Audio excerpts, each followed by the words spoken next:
dia, boa tarde, boa noite, sejam muito bem-vindas e bem-vindos ao canal. E no vídeo de hoje, então, nós vamos falar sobre um livro incrível, maravilhoso, altamente atual, altamente atual é ótimo.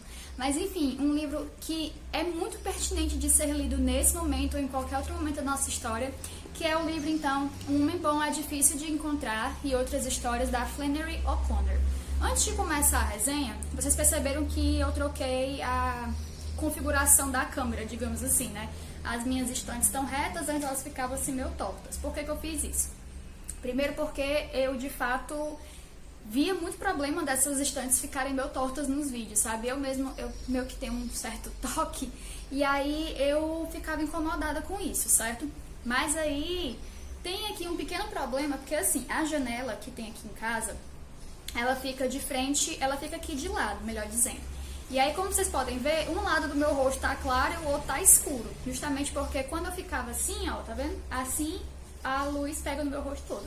Mas enfim, se vocês acharem muito ruim de como tá essa configuração, que eu mesma ainda estranho um pouco, né? De um lado o meu tá claro e o outro escuro, vocês comentam aqui embaixo se tá muito ruim. Qualquer coisa eu entorto de novo aqui, deixo a câmera mais na diagonal pra poder ficar a estante pegando como pegava antes e o meu rosto ficar todo claro. Mas enfim, depois de toda esta explicação, né, sem muito a ver com o vídeo, mas ao mesmo tempo tendo a ver, bora falar então desse livro aqui. Como eu falei, gente, ele é um livro altamente incrível, ele traz discussões muito pertinentes e ele traz discussões muito atuais também. E aí, vamos falar um pouquinho da autora, né, da Flannery O'Connor. Ela nasceu em 1925 e ela, infelizmente, viveu pouquíssimo tempo. Ela faleceu em 64, foi em 64? Isso, 64, devido ao lúpus. Ela descobriu que tinha lúpus, né, depois que o pai dela veio a falecer também de lúpus. E aí, quando ele faleceu, ela descobriu que ela também tinha, né, que ela estava carregando essa herança genética dele. E, infelizmente, muito nova, ela também foi levada pela doença. Mas aí também, na pequena biografia que a gente tem aqui no final do livro, a gente vê que ela é uma criança, assim, meio tímida, meio solitária, que tinha dificuldade de se entrosar com outras pessoas, mas que ao mesmo tempo encontrou, né, sua paixão, encontrou, assim, o seu lugar, né, na literatura e também criando pavões, né, que é dito que ela tinha, assim, como hobby mesmo criar pavões. Inclusive, em algumas das histórias aqui, se eu não me engano, eu acho que é na última, existe, então, uma fazenda que se tem, né, a criação de pavões também. Mas, enfim, né, voltando aqui a falar um pouco da Flannery. Então, a Flannery, ela é considerada como sendo parte da literatura gótica sulista. E lembrando que quando eu falo aqui sulista, né, sul dos Estados Unidos, certo? Vou trazer um panorama aqui pra vocês. Meus conhecimentos são meio parcos nessa coisa de guerra de secessão, né, que é a mesma guerra civil dos Estados Unidos. Mas, enfim, né, se eu tiver errado alguma coisa, por favor, me corrijam aqui nos comentários que eu vou agradecer muito. E se alguém souber de mais informações que engrandeçam o conteúdo, por favor, deixa aqui embaixo também, te agradece muito, certo? Então, a guerra de secessão, né, dos Estados Unidos, ou então guerra civil, é o mesmo nome, certo? Foi uma guerra entre o norte dos Estados Unidos e o sul dos Estados Unidos. Porque como a gente vê na escola, né, eles eram justamente separados, né? Tinha as colônias do norte, a colônia do sul.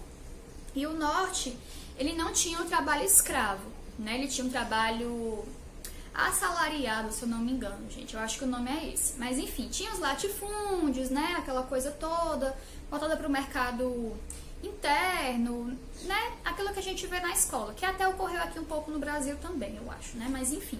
Já no sul, ele tinha um regime escravocrata, era o sistema de plantation, né? O algodão, principalmente o algodão, era um grande fruto de trabalho, né, das pessoas. Então houve essa guerra, né? E o norte foi vencedor, digamos assim, né? Vencedor assim, né, gente? Porque em guerras, né, a gente sempre tem que lembrar que por mais que um lado vença, a gente tem muitas mortes, tem muitas doenças, muitas mazelas, né? As consequências de uma guerra nunca são tão boas assim, não é mesmo? Então tudo bem. Passado um tempo, o sul, mesmo tendo abolido a escravidão, ainda assim adotava meio que um regime de escravidão também, principalmente com os negros. Lembrando justamente que é por isso que existe ainda um racismo muito grande nos Estados Unidos, porque os negros que eram utilizados como mão de obra escrava, certo?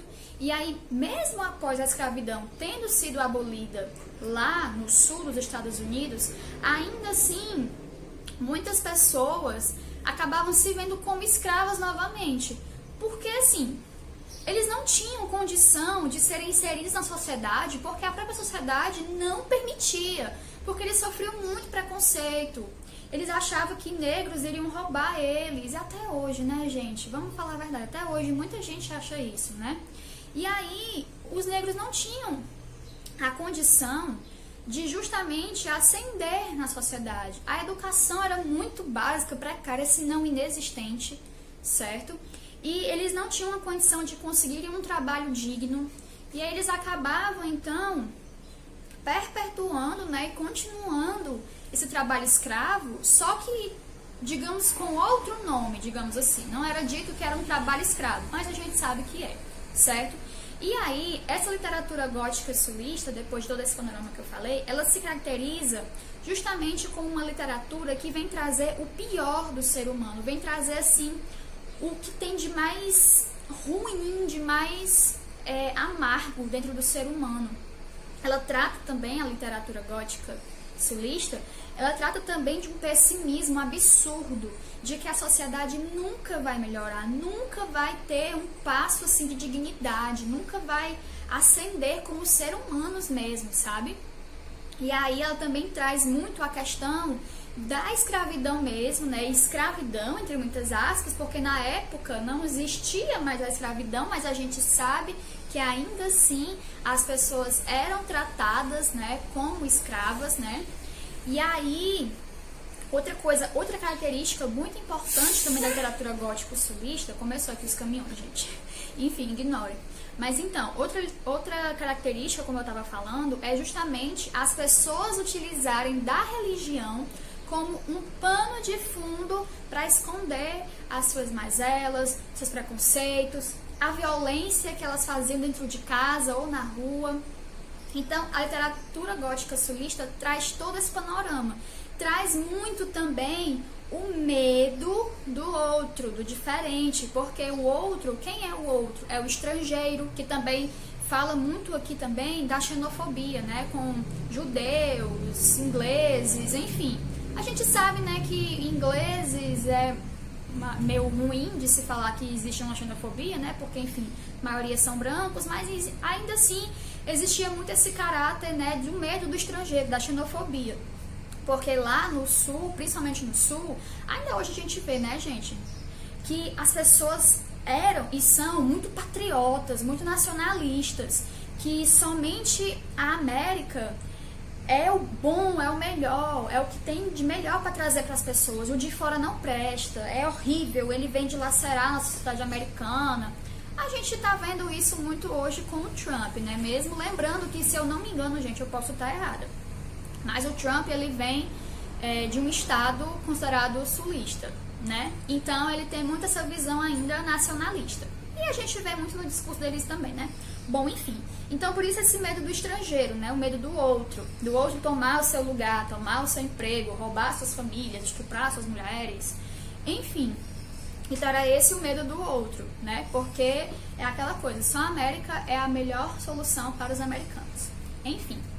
Existiam também muito, como eu falei, racismo, certo? Muito preconceito, gente, contra os negros.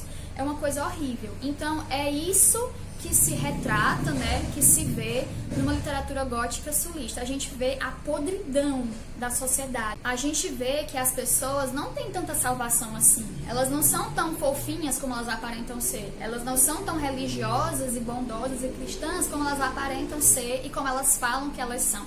Entendem? Então, é uma literatura difícil de você consumir, digamos assim, porque você vai ver muita desigualdade, você vai ver muitas coisas ruins que acontecem com o ser humano, com um ser igual a você. Então, é muito difícil a gente encarar as histórias aqui, certo? Mas, falando do livro propriamente dito, então, finalmente, né, depois de toda essa falação aqui. Bom, esse livro foi publicado em 1955. Ele é uma coletânea de contos, eu não sei se eu cheguei a falar isso pra vocês, Mas então, são contos aqui, precisamente são 10 contos que vão tratar justamente de uma forma ou de outra de todos esses assuntos que eu falei anteriormente para vocês no começo do vídeo, certo? Então, a gente abre essa coletânea com um conto que dá nome ao livro, que é Um Homem Bom é Difícil de Se Encontrar. E, gente, ele é um conto, assim, que já dá pra você uma visão do que é que você vai encontrar nesse livro. Porque nada de bom acontece nesse conto, gente. É um conto assustador, certo? Mas não é assustador porque existe algo fantástico, algo de sobrenatural. É assustador por conta da capacidade das pessoas serem horríveis umas com as outras. É isso o assustador desse conto. Bom, então, do que é que ele trata esse conto aqui? Tem uma família, né? A gente começa vendo essa família, que tem uma avó, né? Aí ela é mãe do pai da família. Tem a nora, né? Que é a esposa do filho dessa senhora. Tem os 2 filhos, que são crianças ali, entre seus 8, 10 anos. E tem também um bebezinho de colo, certo? Então é essa família que a gente é apresentada. Logo no começo também a gente vê que a avó não queria fazer uma viagem que eles estavam pensando, estavam organizando, melhor dizendo, para se fazer no outro dia. Essa viagem, se eu não me engano, era para a Geórgia. Não lembro exatamente porque faz um tempinho que eu li esse conto, mas enfim. Essa avó não queria ir de jeito nenhum para essa viagem. Por quê? Porque um bandido, que é chamado de desajustado, ele foi solto da prisão. Ele foi solto, ele fugiu. Eu também me falha a memória, mas eu acho que ele fugiu. Mas enfim. E esse bandido tinha se dirigido para lá, para esse mesmo local que a avó, né, que na verdade a família inteira estaria viajando. E ela fala, né, pro filho e tudo, que não quer ir, só que ela é totalmente escorraçada nessa família, gente. Ela não tem voz. Ela aqui, a avó, é uma das pessoas que menos tem local de fala e voz dentro da família, certo? Apesar de que a esposa também, né, a nora dessa senhora aqui, ela é uma mulher também muito insossa. Porque, tipo assim, os netos, eles não respeitam o pai, não respeitam a avó, tem uma língua maior do que eles, são horríveis, e a mãe não fala nada, tá lá, muito solícita, muito calada, muito submissa, melhor dizendo. Ela também, assim, é uma pessoa morta dentro da história. Ela também não tem, assim... É como se as mulheres dentro dessa história não tivessem voz perante aos homens, né, que percorrem essa história, né, que estão presentes nessa história.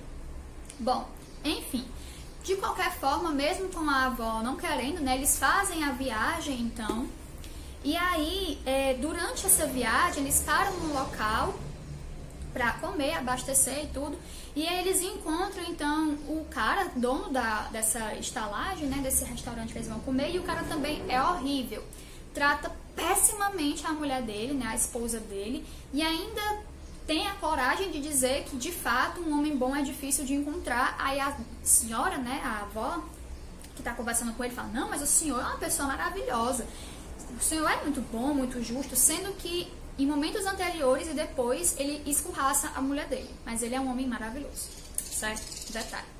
Outra coisa também que a gente percebe é que, por exemplo, quando eu tava lendo esse livro aqui, eu pensei, poxa vida, a avó é a pessoa assim mais boazinha, né, assim, mais fofinha, entre muitas aspas, dessa história, mas a gente vê que ela é uma mulher muito, como é que eu posso dizer, ela é uma mulher assim, que muito preconceituosa, gente. Ela vê um menino negro, né, uma criança negra na rua, e ela fala, olha o negrozinho, bichinho, tadinho, olha só. E ainda fala na história que ela fica olhando para aquilo como se fosse um porta-retrato triste, uma paisagem, uma pintura triste. E você fica tipo, senhora, você tá bem? E aí eu não vou contar o final da história pra vocês, eu vou parar por aqui. Na verdade, nenhum conto eu vou contar pra vocês assim, certo? Porque eu também não quero estragar a experiência de leitura de vocês. Mas, se vocês se interessarem, eu tô pensando em fazer meio que uma playlist com todos os contos. E aí sim, eu contar então o final, o que é que acontece e as minhas impressões gerais de cada um dos contos. Se vocês acham que isso é pertinente, por favor, deixa nos comentários, tá? Por favor, comentem, tá certo? Eu penso em fazer isso mesmo, mas quanto mais eu ver a resposta positiva de vocês, mais eu vou me entusiasmar pra fazer isso, tá certo? Então bora lá. Bem, então, o próximo conto se chama O Rio, deixa eu ver se é esse mesmo. É isso mesmo. O próximo conto, então, se chama O Rio, e ele vai tratar, então, de uma criança que ela é levada para ser cuidada por um tempo por uma babá, digamos assim. E aí essa babá, ela é uma pessoa que é muito religiosa também. E ela vai levar ele, ela não é bem uma babá, é mais uma preceptora que vai cuidar do filho desse casal naquele dia. Mas enfim, digamos que ela é como se fosse uma babá dele mesmo. No dia que ele vai pra casa dela, ela leva ele pra uma... O que eu posso dizer assim? Pra um culto, né? Assim, digamos, que vai ser perto de um rio, exatamente. E tem lá um pastor pregando que as pessoas devem se converter a Jesus, ter o batismo no rio, igual João Batista, aquela coisa toda, né? Tudo aquilo aí. Só que a gente percebe que eles também são religiosos, mas nem tanto assim, né? Como eu falei anteriormente no começo do vídeo, eles são religiosos para esconder os preconceitos deles, né? Porque, por exemplo, tem um momento aqui que esse pastor disse que vai curar todas as doenças, todas as mazelas, vai curar tudo, de todo mundo. E aí, né, esse meninozinho aqui da história do personagem principal, ele vai, né, falar com esse pastor, devido lá a uma situação que eu não vou contar pra vocês também. E aí, quando ele chega lá, né, o pastor fala, como é que tá sua família, sua mãe tá doente, sua mãe é doente, não sei o que, ele... Então, eu queria muito que o senhor curasse a minha mãe mesmo, porque ela tá em casa, acamada. Aí ele fala, nossa, ela tá acamada, sério, mas de quem? Não, ela tá acamada porque ela tá de ressaca, porque a mãe dele era altamente alcoólatra. E aí o pastor faz, até descrito aqui no livro, que o pastor faz uma cara de repulsa, de nojo, sabe? E aí tem um senhor nessa história que começa a dar risada, porque ele não acredita muito nesse poder desse pastor, e fala, tá aí, ó, quero ver você curar essa senhora agora. Cura ela. E termina em tragédia, certo? Esse conto. Não sei bem se é considerado... Porque assim, gente, é complicado de eu falar, porque como eu falei, eu não quero dar spoilers pra vocês. Mas num vídeo sobre esse conto, eu comento pra vocês, então, se de fato foi uma tragédia ou se foi uma certa bênção, digamos assim. Mas entre muitas aspas, certo? Porque, no geral, é uma tragédia mesmo. Ah, e uma coisa que eu esqueci de comentar pra vocês, o primeiro conto termina em tragédia também, e a maioria dos contos terminam em tragédias. Justamente para mostrar que a sociedade é uma lama podre, certo? Vamos lá. O próximo conto, então, se chama A Vida Que Você Salva Pode Ser a Sua. Esse conto aqui, gente, foi um dos que eu menos gostei, mas também que me deu uma certa angústia de ler. Na verdade, todos me deram, mas enfim. Esse conto começa assim. Existe uma fazenda onde tem uma senhora viúva e a sua filha, que ela é muda ou surda, eu não lembro agora. Chega, né, nessa fazenda um rapaz, né, pedindo trabalho, pedindo pra cuidar da fazenda, pra ajeitar o carro que tava lá na fazenda. E aí a senhora, por mais que de começo ela esteja muito arredia, ela não queira deixar isso acontecer, ela meio que vê uma oportunidade ali também, certo? E é só isso que eu vou contar pra vocês também. Próximo conto é Um Golpe de Sorte. Esse Um Golpe de Sorte, gente, também é um conto assim meio claustrofóbico mesmo, certo? Porque assim, essa mulher, ela volta do supermercado, certo? E ela vai subir as escadas, então, do prédio para ela poder ir, então, para o seu apartamento.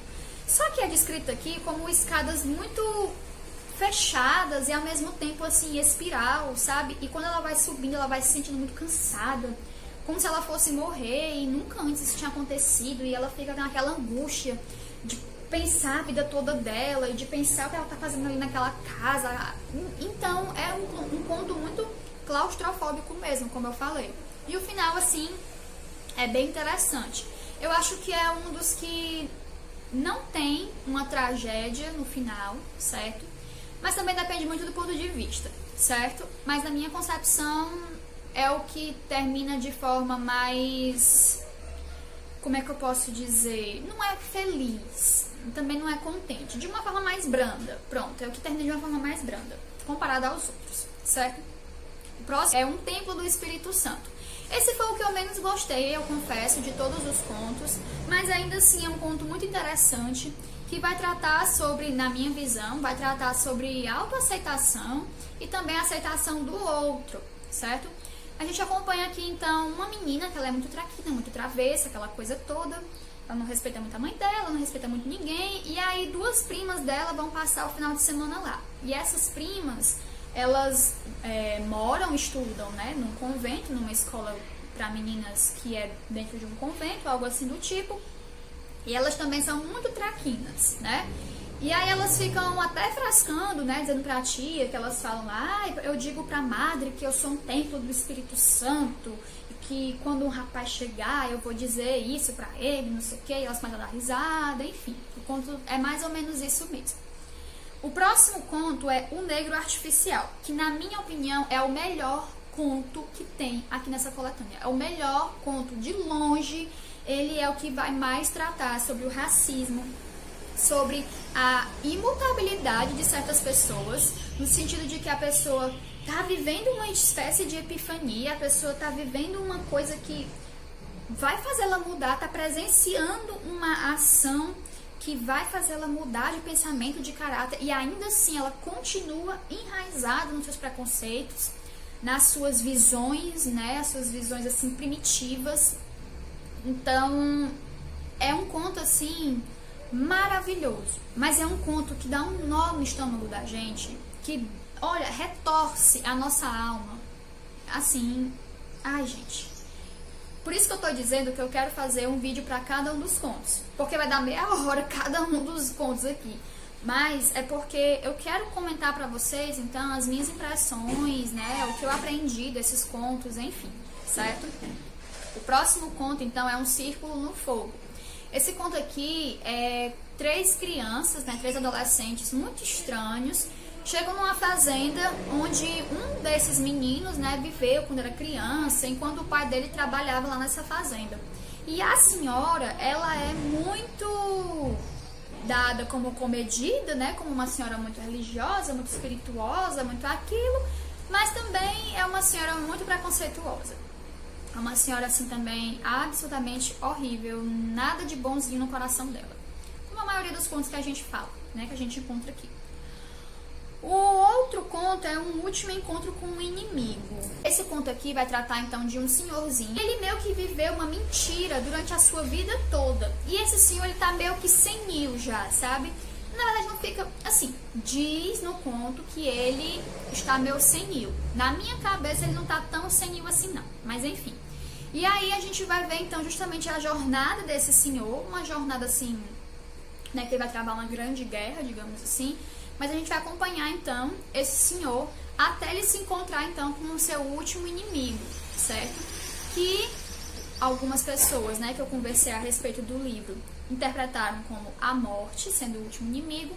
Na minha cabeça, o último inimigo dele é ele mesmo, as próprias memórias que ele ou fazia questão de esquecer ou de fato esquecer. Por isso que eu tô dizendo que eu acho que ele não era tão senil assim, certo?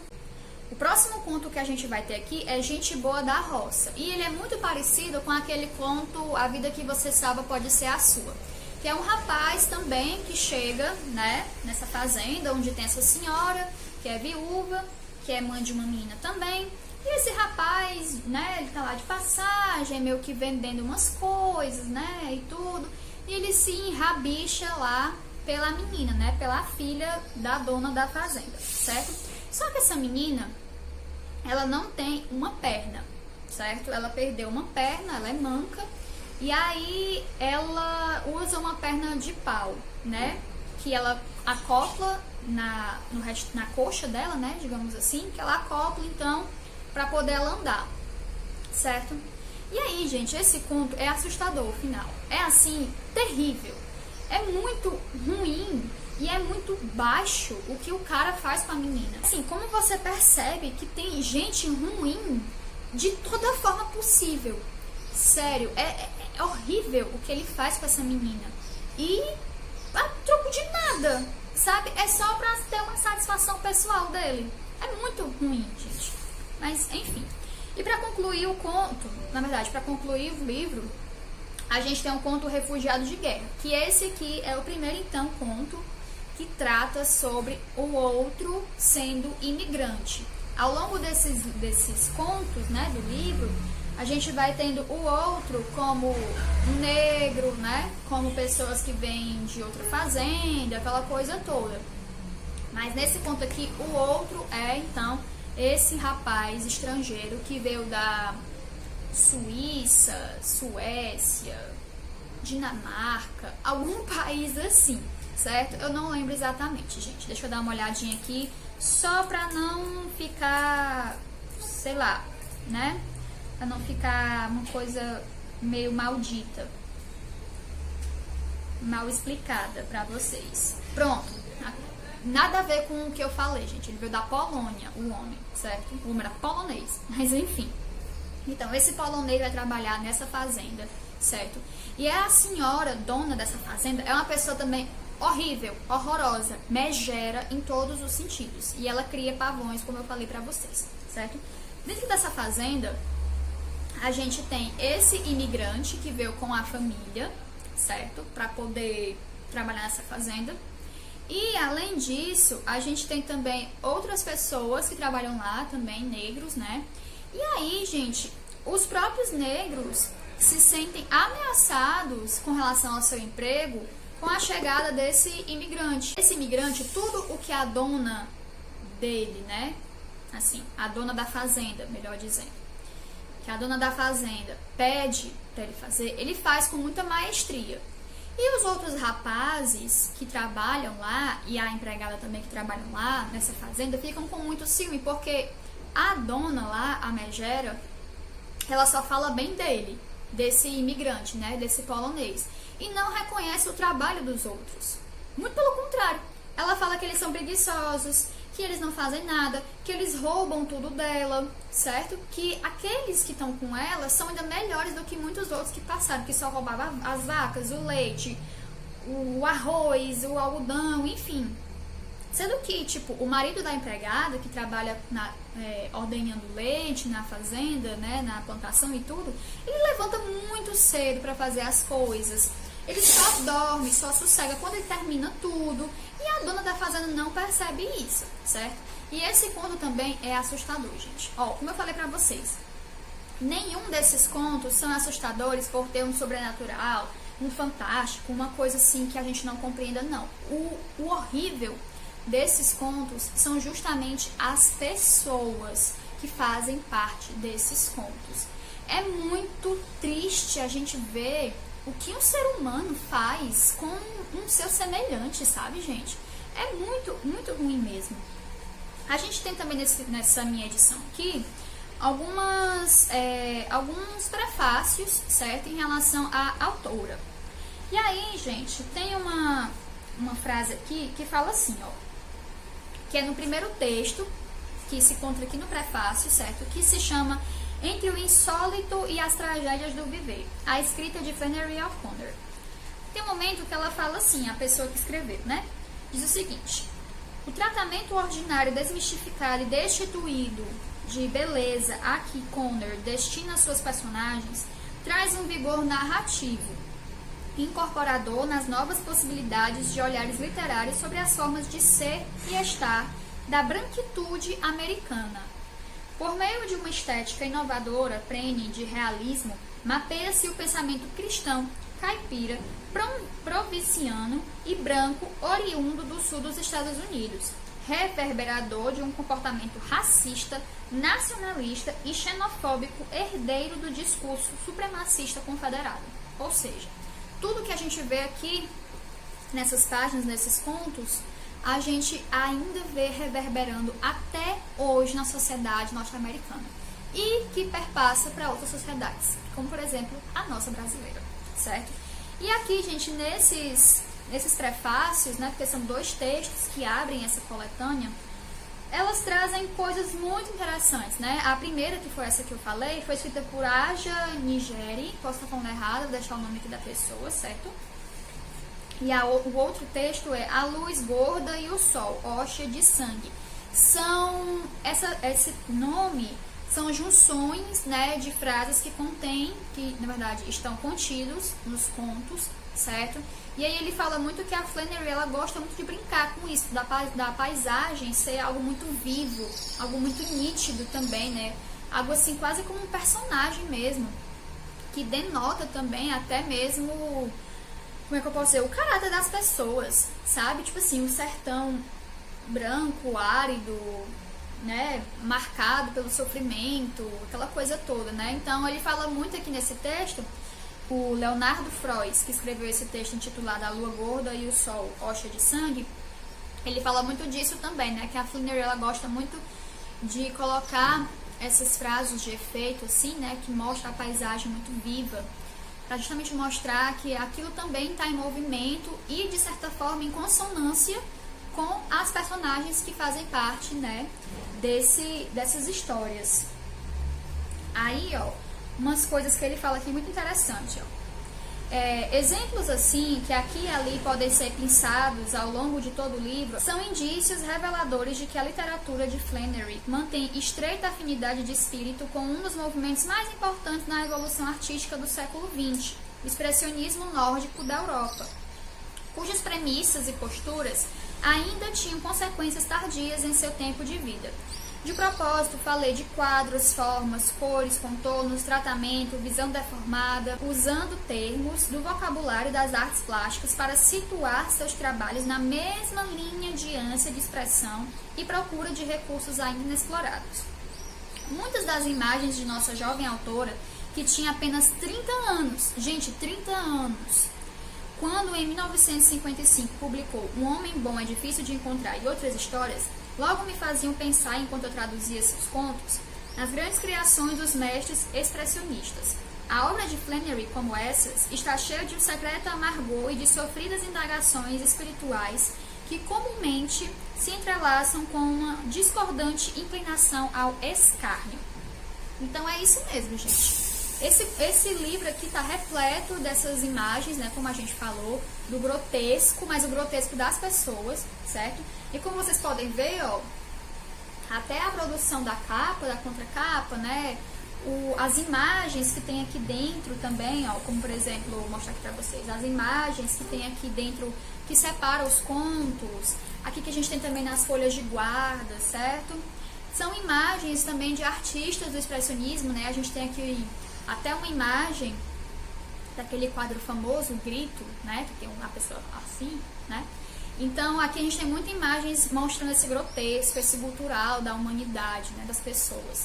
E é isso, gente, livro incrível, eu recomendo demais pra vocês. Vou deixar o link aqui pra onde vocês podem encontrar esse livro, certo? Lembrando que qualquer coisa que vocês comprarem pelos links que eu deixo aqui embaixo, vocês contribuem com o canal, beleza? E é assim, gente, como eu tava falando, esses contos, nada tem de bonito, nada tem assim de uma esperança, né, uma luz no fim do túnel. Mas eles querem mostrar justamente a podridão na qual a gente está inserido, certo? E uma coisa muito importante pra gente destacar novamente é que a Flannery, ela era uma pessoa reclusa, ela ficou ainda mais reclusa depois que ela descobriu o lúpus, né, que ela descobriu a doença dela. E ainda assim ela conseguiu retratar aqui nesse livro o que há de pior na sociedade, ao mesmo tempo que há de mais nítido na sociedade daquela época. E que até hoje, como eu falei, reverbera na nossa sociedade. Então é muito interessante a gente ver como uma pessoa que não tinha tanta convivência com outras conseguiu colocar a alma humana de forma assim tão, como é que eu posso dizer, tão aberta e assim tão clara no sentido de a gente poder ver de fato pela alma da pessoa, como a pessoa é horrível, né, como nós somos horríveis, né, como ela conseguiu colocar isso aqui de forma maestra, assim, com maestria mesmo, sabe? Então eu recomendo demais pra vocês esse livro. Uma coisa também, eu me lembrei muito da Emily Brontë, que inclusive eu já resenhei aqui pra vocês Morro dos Ventos Vivantes. Vou deixar aqui nos cards pra vocês, certo? E aí, a Emily Brontë também era uma moça muito tímida, muito reclusa, muito recatada. E ainda assim ela conseguiu colocar todo um panorama diferente de romance no livro O Morro dos Ventos Vivantes, né? Que é um livro maravilhoso, eu recomendo demais. E é isso, gente, era isso que eu tinha pra falar pra vocês. Esse vídeo ficou enorme, mas é porque tem muita coisa pra se falar mesmo nesses contos. Tudo que eu falei ainda não representou, sei lá, metade do que a gente encontra aqui nessas páginas, certo? Um livro maravilhoso, gente, por favor, leiam o quanto antes, tá certo? E é isso, se você gostou desse vídeo, curte, compartilha, comenta, mostra pras pessoas, certo? Que gostam de literatura, pra quem não gosta de literatura também. Quem sabe Flannery não é uma porta de entrada, né, para novas pessoas, para novos leitores, não é mesmo? E é isso, gente, vou ficando por aqui. Um beijo bem grande para todo mundo. Tchau, tchau.